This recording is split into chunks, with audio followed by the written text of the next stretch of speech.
Assalamualaikum warahmatullahi wabarakatuh. Saya Nurul Najwa Suhaimi. Saya Nurul Fatihah binti Basari. Dan saya Nur Aminah Jin binti Azizi. Hari ini kami akan membincangkan topik hangat yang sering menjadi perbualan masyarakat iaitu mengenai rasuah. Sebelum tu kita akan menonton satu video ni.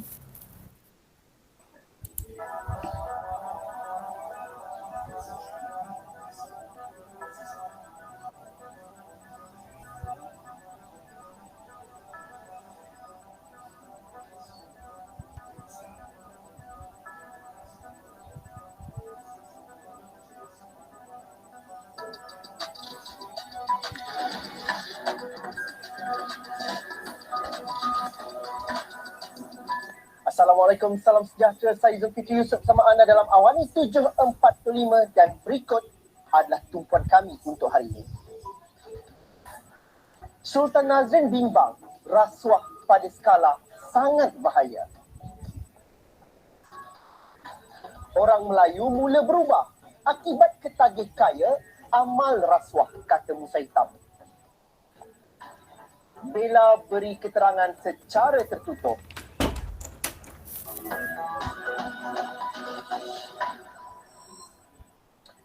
Mahkamah Tinggi hari ini membenarkan permohonan pendakwaan supaya seorang saksi pembelaan dalam kes rasuah, Datuk Seri Ahmad Zahid Hamidi, supaya digugurkan.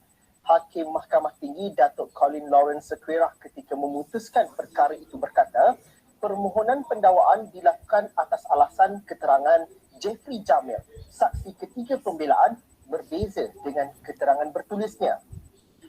Sekira berkata permohonan pendakwaan itu dibuat di bawah Seksyen 155/C Akta Keterangan 1950, tidak termasuk dalam bidang kuasa Akta Rahsia Rasmi.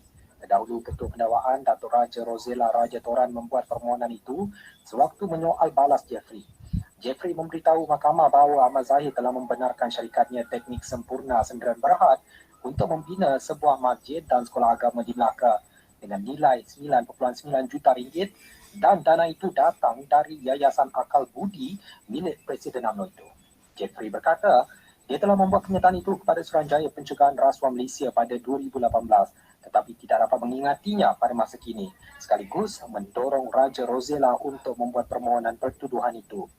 Ketua Pembelaan Dato' Hisham Tepotek bagaimanapun membantah atas alasan keterangan Jeffrey itu telah diklasifikasikan di bawah OSA.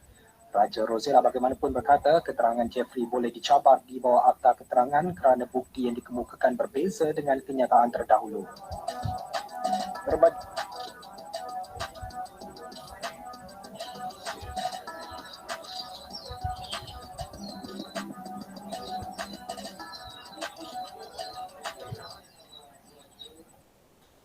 Hello? Ya, saya nak kamu selesaikan apa yang saya suruh dengan segera ya. Saya dah bayar dah kan? Saya harap ini rahsia antara kita saja. Kamu faham tak? Okey.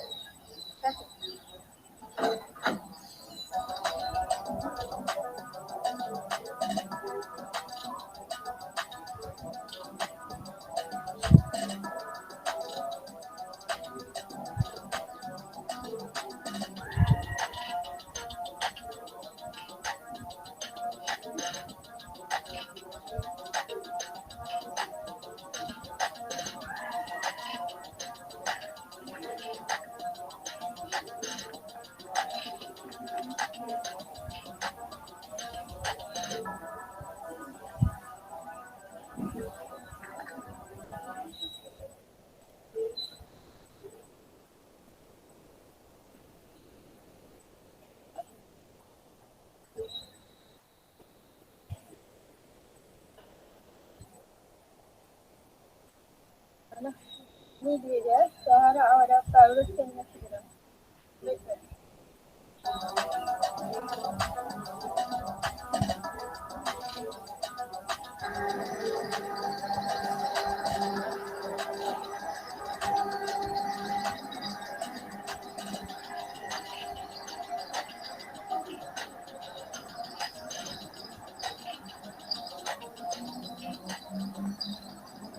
Saya harap kamu dapat lakukan tugas ini dengan baik dan saya tak nak kita tarik siapa.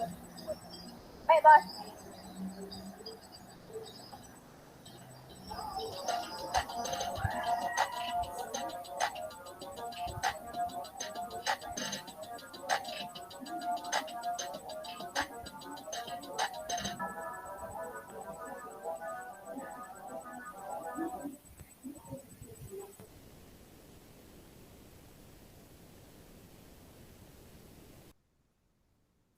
Tadi kita dah tengok tentang video mengenai rasuah.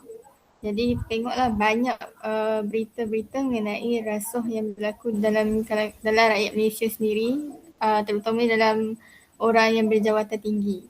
Jadi saya nak tanya dulu, sebelum saya huraikan lebih lagi apa itu rasuah, saya nak tanya Fatihah dengan Najwa tahu tak apa itu rasuah? Tak berapa jelas. Okay. Saya Jadi rasa saya ya.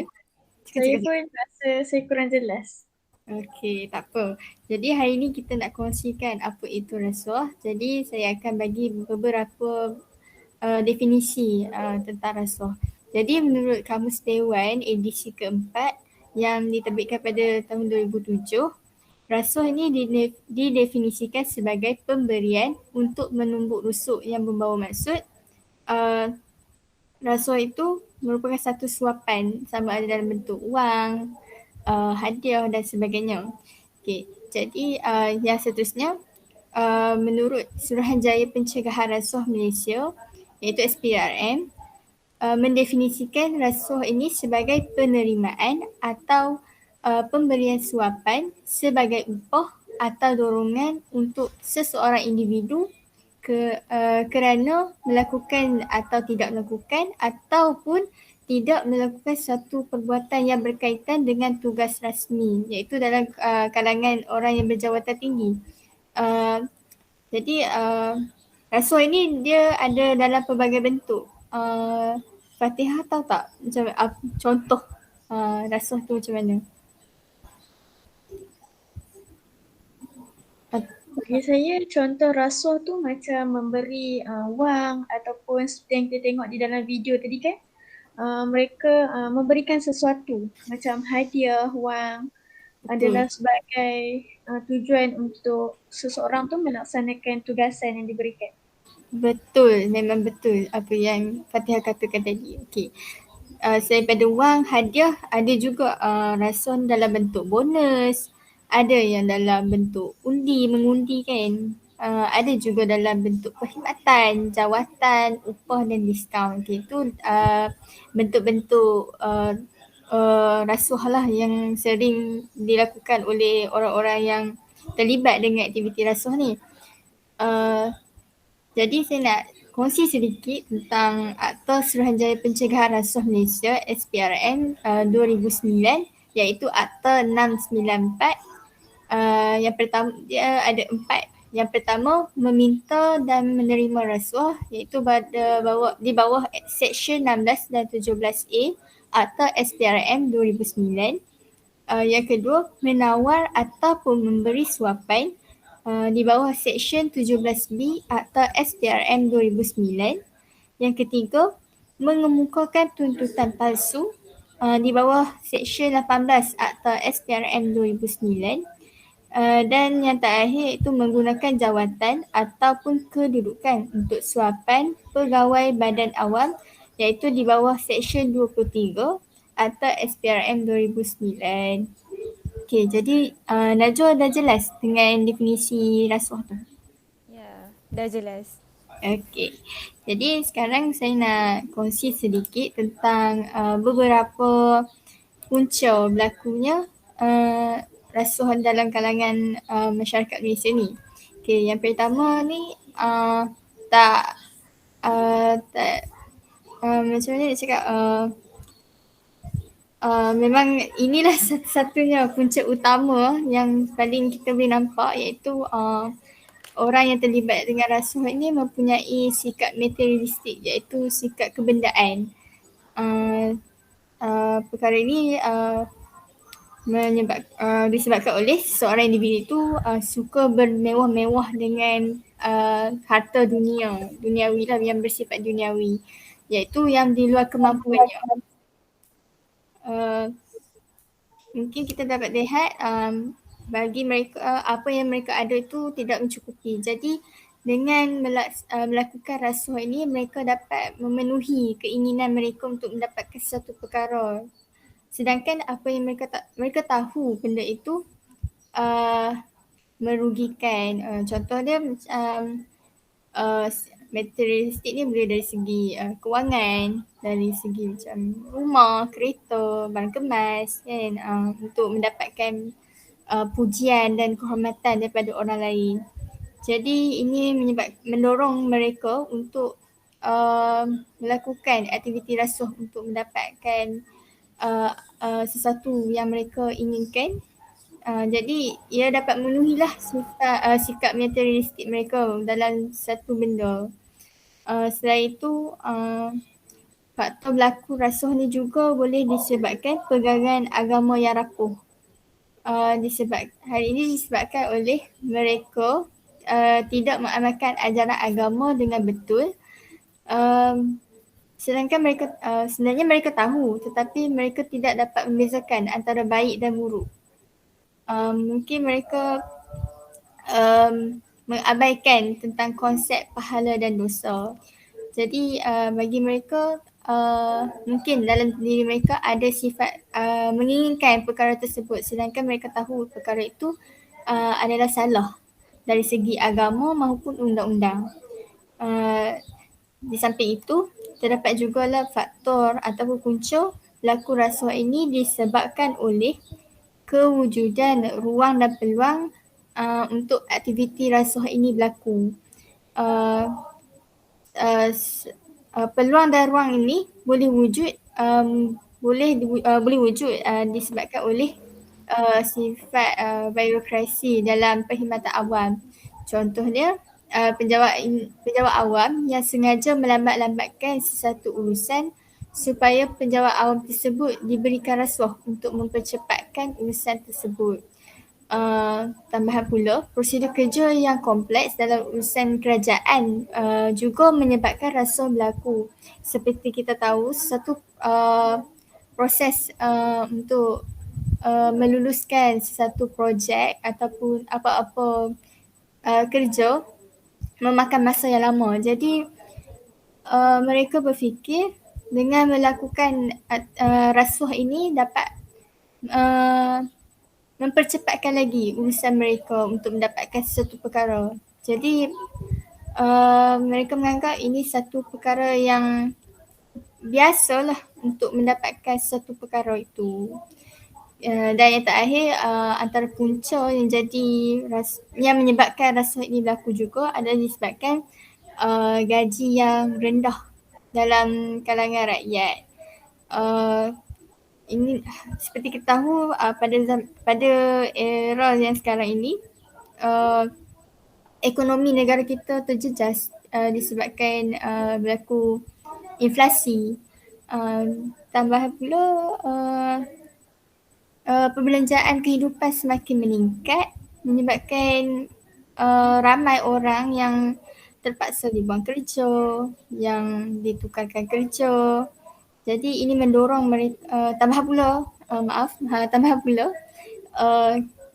gaji yang rendah menyebabkan mereka rasa tidak bersyukur dengan apa yang mereka dapat sedangkan masih ada ramai orang yang menganggur yang tidak mempunyai kerja. Jadi dengan melakukan rasuah ini dapat menampung lagi gaji yang rendah itu sekaligus membuatkan mereka dapat mereka hidup senang sedangkan perkara itu hanya sementara. Jika disabit kesalahan didapati mereka terlibat dengan rasuah, mereka akan dikenakan hukuman seperti pepatah Melayu mengatakan sepandai-pandai tupai melompat akhirnya jatuh ke tanah juga. Perkara ini juga telah ditekankan dalam agama kita sendiri iaitu agama Islam di mana dalam Al-Quran Allah SWT ada berfirman dalam surah Al-Baqarah ayat 188 yang bermaksud Dan janganlah sebahagian daripada kalian memakan atau mengambil harta sebahagian orang lain di antara kalian dengan jalan yang batil, iaitu salah dan haram. Dan janganlah pula kalian menghulurkan harta kalian, iaitu memberi rasuah kepada pihak yang mengendalikan hukuman, iaitu pemerintah yang berkuasa dan para hakim, supaya kalian dapat memakan atau mengambil sebahagian daripada harta manusia dengan jalan berbuat dosa, padahal kalian mengetahui akan salahnya perbuatan itu.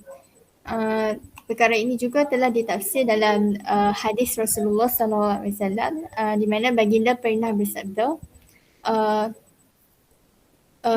Rasulullah SAW melaknat ataupun mengutuk pemberi rasuah dan penerima rasuah. Hadis riwayat Abu Dawud 3580, At-Tirmizi 1337 dan lain-lain. Jadi itu sedikit sebanyak daripada saya. Jadi harap awak berdua dapatlah sedikit input-input tentang apa itu rasuah, apa itu bagaimana rasuah ini boleh berlaku. Terima kasih Amni. Jadi banyaklah kita dapat lihat punca disebabkan rasuah ni daripada yang diterangkan oleh Amni. Jadi saya akan menerangkan tentang apa tu kesan rasuah. Jadi kamu berdua tahu tak apa tu kesan rasuah? Kesan yang boleh dapat lihat selalunya berlaku kesan ni terhadap keluarga si penerima rasuah ataupun pemberi rasuah. Jadi betul lah, jadi saya akan terangkan mengenai rasuah terhadap individu, masyarakat dan juga negara. Dalam usaha kita untuk mencapai kejayaan, kita hendaklah sentiasa berhati-hati dan memastikan bahawa cara kita memperoleh kejayaan itu ialah dengan cara yang betul, iaitu tidak menyalahi hukum syarak dan juga undang-undang negara seperti mencuri, pecah mana dan juga yang paling penting termasuklah rasuah. Perlu diketahui bahawa rasuah ni merupakan antara perbuatan yang keji dan dilarang dalam agama kita. Dalam agama kita, seperti yang Amni kata tadi, daripada firman Allah Subhanahu Wa Taala dalam surah Al-Baqarah ayat 188, tafsirnya, dan janganlah kamu makan harta orang lain antara kamu dengan jalan yang batil, dan janganlah kamu menghulurkan harta kamu, iaitu memberi rasuah kepada hakim-hakim supaya kamu dapat mengambil sebahagian daripada harta orang dengan cara berbuat dosa padahal kamu mengetahui salahnya. Jadi kesan yang pertama iaitu rasuah terhadap individu ialah individu yang melakukan rasuah itu boleh menyebabkan kesusahan kepada dirinya sendiri, seperti hilang pekerjaan, hilang kedudukan, hilang maruah, dipenjara dan seumpamanya. Yang kedua, kesan rasuah kepada masyarakat ni ialah rasuah mengakibatkan kezaliman dan ketidakadilan dalam kalangan masyarakat. Hal ini disebabkan rasuah itu menafikan hak-hak orang tertentu seperti orang yang tidak mempunyai kelayakan untuk memikul suatu amanah atau pekerjaan itu yang menyebabkan seseorang itu menjadi layak untuk memikul sesuatu amanah tersebut. Yang ketiga, rasuah kepada negara ni dalam meneliti kehidupan pada masa kini, kekayaan harta benda semakin menjadi kegilaan manusia sehingga sanggup menerima rasuah sebagai pemudah cara dalam mencapai impian mereka. Sifat cemburu dalam manusia adalah fitrah yang tidak dapat kita elakkan, tapi kita dianugerahkan dengan fikiran yang waras untuk membezakan sesuatu perkara itu memberikan kebaikan ataupun keburukan. Gejala rasuah ialah tindakan satu pihak memberikan hadiah atau wang sebagai jaminan kepada apa yang mereka inginkan daripada pihak yang lain tanpa melalui prosedur atau cara mengikut peraturan.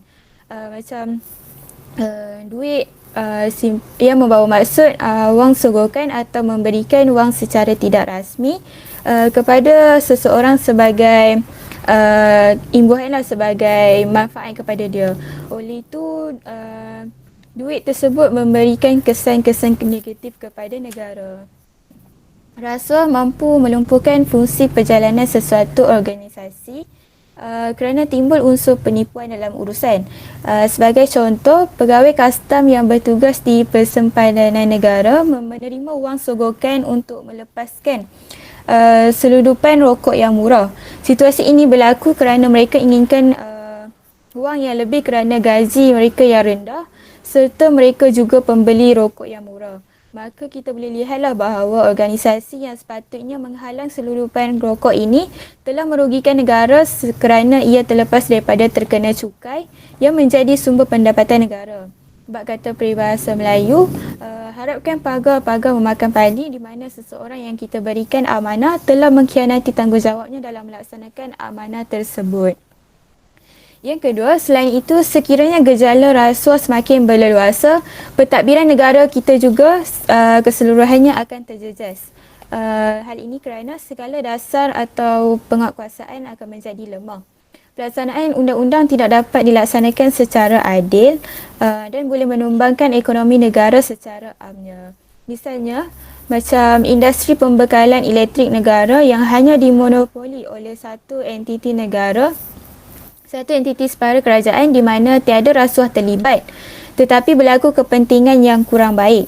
Setiap industri hendaklah dibuka kepada semua pemain industri agar berlaku daya saing yang kompetitif sekaligus melahirkan peluang pekerjaan dan merancakkan ekonomi negara. Oleh itu, pembuat polisi negara seharusnya melihat pelaksanaan bebas rasuah bukan sahaja di peringkat bawahan, malahan di peringkat pemain industri dan syarikat-syarikat multinasional agar pentadbiran negara dapat diuruskan dengan adil dan saksama. Pada waktu yang sama juga, rasuah ni akan menjatuhkan imej negara di mata dunia. Contohnya macam kemajuan media masa pada masa kini dalam mendapatkan maklumat mengenai segala perkara atau isu yang berlaku dalam sesebuah negara mampu menjadi punca kejatuhan ekonomi negara tersebut. Maka kita hendaklah sentiasa memastikan tiada kes-kes rasuah agar tidak menjadi bahan berita kepada media internasional dalam melaporkan berita kepada penonton mereka di seluruh dunia. Sekiranya kita macam terpalit dengan isu rasuah, negara akan kehilangan minat daripada pelabur asing kerana mereka tidak percaya dengan sistem pentadbiran yang kita ada sekarang. Apabila kehilangan pelabur, maka ekonomi negara kita pun akan merosot. Dengan itu, pihak kerajaan bersama Suruhanjaya Pencegah Rasuah Malaysia iaitu SPRM perlulah memastikan setiap anggota kerja kerajaan menjalankan tugas dengan penuh amanah dan terhindar daripada terlibat dalam gejala rasuah. Akhir sekali, rasuah ni juga dapat mengaburi mata hati seseorang yang akan membawa kepada kualiti satu infrastruktur atau program yang akan menjejaskannya. Contohnya dalam projek pembinaan jalan raya di mana berlaku rasuah yang melibatkan kontraktor. Mereka ni hanya mengejar keuntungan dengan menerima projek daripada kerajaan pada nilai pelaksanaan tertinggi. Tetapi hakikatnya mereka membina jalan raya pada kos yang paling minima demi mengaut keuntungan. Perkara seperti ini yang menyebabkan jalan raya rosak hanya setahun atau kurang daripada tarikh ia dibina dan menjejaskan pengguna serta berlaku pembaziran di peringkat pihak berkuasa tempatan kerana terpaksa membaik pulih jalan raya. Hal seperti ini hendaklah dielakkan oleh semua pihak kerana ketulusan dalam pekerjaan kita akan memberi keuntungan bukan pada kita tetapi kepada orang lain yang memanfaatkannya. Sebagai penutup saya, pelbagai kesan negatif yang bakal dihadapi oleh negara yang kita cintai sekiranya gejala rasuah ni tidak dibendung. Rasuah diibaratkan sebagai anak-anak yang boleh menumbangkan sebuah kerana kerjanya tidak nyata tetapi mampu melumpuhkan sebuah negara. Individu yang memberi dan menerima rasuah itu bukan sahaja mendapat dosa besar, bahkan juga mendapat laknat Allah Subhanahu Wa Taala. Daripada Abdullah bin Umar radhiyallahu anhuma, Rasulullah sallallahu alaihi wasallam berkata, laknat Allah ke atas pemberi rasuah dan penerima rasuah. Hadis riwayat Imam Ibnu Majah. Jadi ke bawah duli yang bawa mulia, Paduka Seri Baginda Sultan dan Yang di-Pertuan Negara Brunei Darussalam bertitah sempena sambutan Maulud Nabi Muhammad sallallahu alaihi wasallam pada tahun 1442 Hijrah ataupun 2020 Masihi, iaitu satu contoh antara akhlak-akhlak Rasulullah ialah mengharamkan rasuah. Sekiranya akhlak ini dipakai dan berjalan mantap dalam negara, maka sudah tentu ia akan menjanjikan sebuah negara yang sejahtera lagi bahagia. Memang tidak diragukan lagi, negara yang bebas dari rasuah adalah negara yang berkat, penuh dengan rahmat serta terlepas daripada laknat. Demikian begitulah baginda bertitah. Itu saja daripada saya. Sekian, terima kasih. Baiklah, seterusnya saya akan teruskan mengenai cara-cara untuk kita mengatasi amalan rasuah. Bagi saya, terdapat pelbagai langkah yang boleh diambil, terutamanya kalau kita dapat lihatkan amalan rasuah ni mula-mula sekali mestilah daripada pihak ahli keluarga, dan kedua adalah daripada pihak sekolah tu sendiri ataupun daripada pendidikan, dan yang ketiga adalah daripada pihak kerajaan. Namun dapat kita lihat di sini perkara rasuah ini selalunya dia lebih khusus kepada yang selayaknya untuk menanganinya adalah daripada segi pihak kerajaan.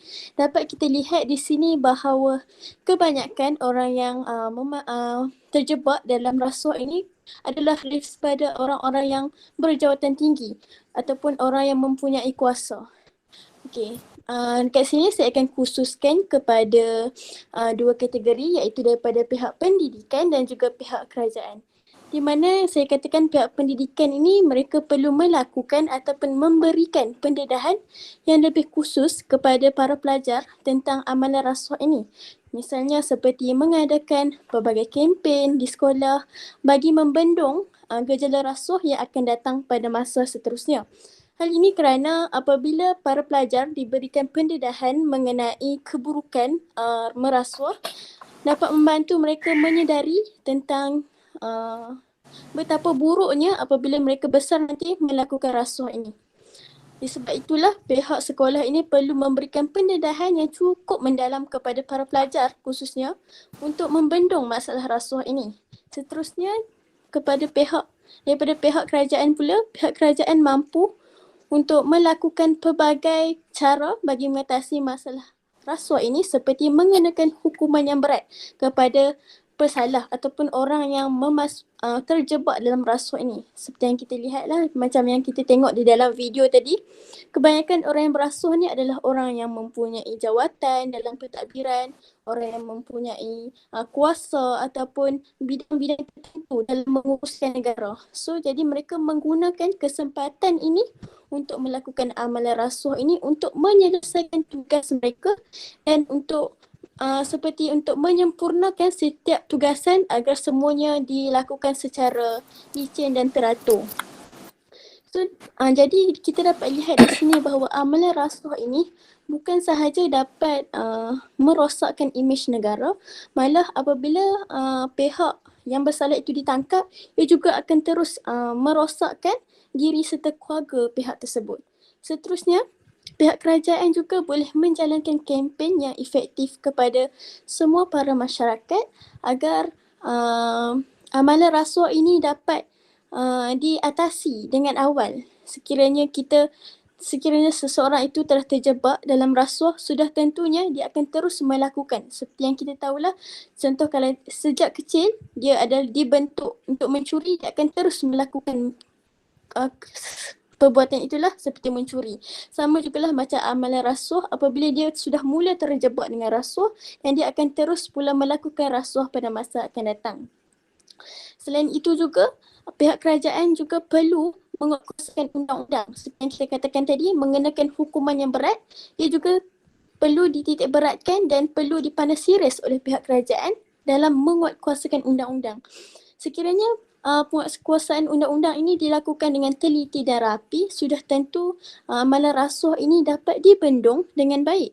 Dapat kita lihat di sini berlakunya penyebaran amalan rasuah ini seperti yang kita lihat kan. Contohnya orang-orang yang berjawatan, orang-orang yang mempunyai kuasa, mereka lakukan amalan rasuah ini secara diam-diam. Hal ini kerana masih ada lagi pihak kerajaan yang kurang cakna mengenai rasuah yang berlaku secara diam-diam.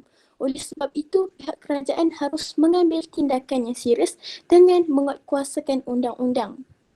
Selain itu, pihak kerajaan juga perlu melakukan alternatif iaitu dengan memastikan sektor awam beroperasi dengan telus. Contohnya seperti yang kita dapat lihat seperti penjawat awam, pihak polis, orang-orang yang menjaga kebajikan rakyat ini supaya mereka memastikan rakyat berasa selamat tanpa terlibat dengan rasuah.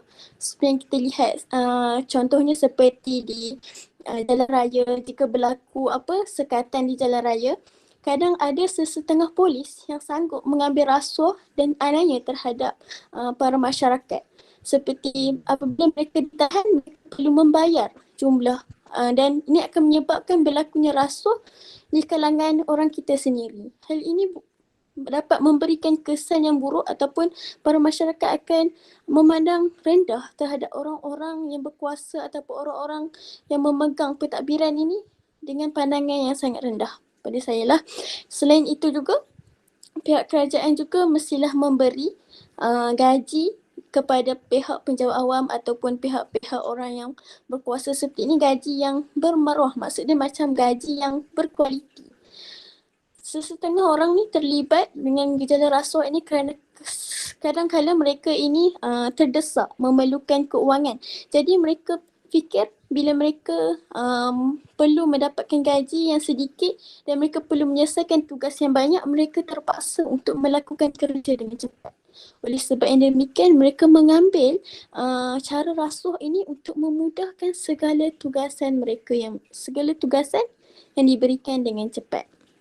So, apa pendapat kamu, Najwa, mengenai langkah rasuah ini? Pada pendapat saya banyaklah langkah yang diberikan oleh Fatihah, iaitu daripada pihak kerajaan lah terutamanya yang memainkan peranan penting dalam usaha mengatasi amalan rasuah. Ya, dapat saya tambah sikit lagi macam yang saya khususkan tadi kepada pihak kerajaan dan juga pihak sekolah pendidikan. Oleh itu kita dapat lihat lagi di sini jika daripada pihak ahli keluarga juga, ibu bapa ini juga perlu memberikan anak-anak muda ataupun pelajar seperti kita ini memberikan pendedahan yang lebih mendalam, sebab kata pepatah melentur buluh biarlah dari rebungnya. Apabila mereka melakukan perkara itu, mereka mestilah perkara yang baik, mereka mestilah mendidik anak-anak mereka dengan melakukan perkara yang baik. Dan saya dapat simpulkan sedikit di sini bahawa amalan rasuah ini merupakan satu amalan yang tidak patut dilakukan oleh masyarakat kita pada masa kini. Dapat kita lihat seperti yang kawan Amni katakan tadi bahawa amalan rasuah ini terletak di dalam akta-akta kesalahan yang telah ditetapkan oleh kerajaan. Sekiranya seseorang itu mengambil rasuah ini, dia akan dikenakan hukuman penjara dan ini juga akan memberikan kesan kepada individu tersebut serta kepada keluarga tersebut. Jadi saya berharap agar pihak masyarakat, para masyarakat dapat sedar tentang betapa buruknya jika kita terlibat dalam amalan rasuah ini. Saya rasa setakat itu saja pembincangan kita pada hari ini. Ada penambahan ke daripada saudari Amni?